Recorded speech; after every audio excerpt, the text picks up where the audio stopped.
Solomon Amendment. The term Solomon Amendment, the 1982 Solomon Amendment, was an amendment to a federal education bill that made compliance with the registration requirements of the Military Selective Service Act a condition of eligibility for federal finance. This law was overridden in December 2020, and these requirements and questions about selective service registration status on the FAFSA form will be eliminated by July 1, 2023. Rep. Solomon subsequently sponsored other Solomon amendments making selective service registration a condition of federal employment and various other federal programs.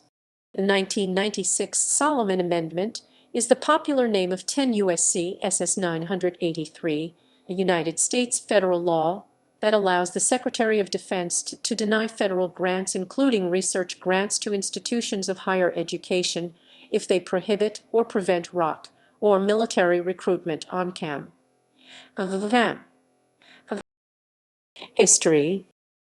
In the 1980s, U.S. Representative Gerald B. H. Solomon RNY sponsored a series of Solomon amendments that conditioned eligibility for federal financial aid for higher education and job training, federal government employment, and other federal benefits on certification by the individual that they either had registered with the selective service. One of these laws was successfully challenged in federal district court in 1983 on the grounds that it determined guilt and inflicted punishment without judicial process. The Supreme Court reversed that decision in part because the plaintiffs were still young enough to cure their ineligibility by registering in Selective Service System v. Minnesota Public Interest Research Group, 1984. In 2012, the Supreme Court heard a case involving a challenge to the Solomon Amendment requiring selective service registration as a condition of federal employment, Elgin et al. V. U.S. Treasury et al., 567 U.S. 1. The named plaintiff in that case had been fired from a federal job he had held for many years after he was too old to be allowed to register.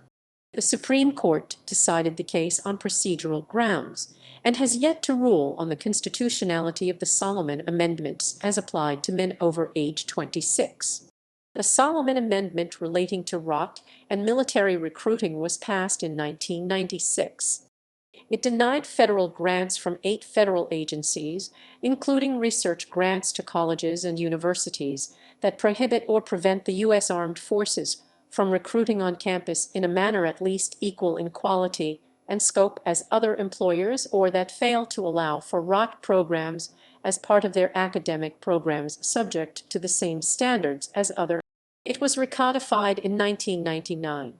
The law was amended in 2002 to cover recruiting by the Coast Guard as part of the Department of Homeland Security. It also provides an exception for any institution with a long-standing policy of pacifism based on historical religious affiliation. It was revised in later years, most importantly in 1999, when Rep. Barney Frank DMA sponsored an exemption for financial aid funding Pub L. 106-79 Sec. 8. This alteration significantly strengthened the reach of the Solomon Amendment, since recruiters were most often denied access to law schools, which receive little federal money. Constitutional challenge. Since 1991, the Association of American Law Schools, the principal consortium of United States law schools, required that all of its member institutions establish a policy prohibiting discrimination on the basis of sexual orientation, and that member schools require the same policy of any employer to which it grants access for re.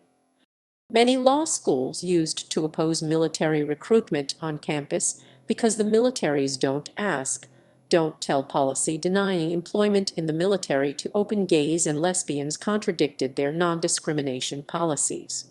In 2004, the U.S. Third Circuit Court of Appeals found for the Forum for Academic and Institutional Rights, a group representing law schools, led by Professor Kent Greenfield of Boston College Law School, opposed to the presence of military recruiters on campus. On appeal, the U.S. Supreme Court in Rumsfeld v. Fair upheld the Solomon Amendment in a unanimous decision on March 6, 2006. Chief Justice John Roberts, writing for the majority, wrote, "As a general matter, the Solomon Amendment regulates conduct, not speech. It affects what law schools must do, afford equal access to military recruiters, not what they may or may not say.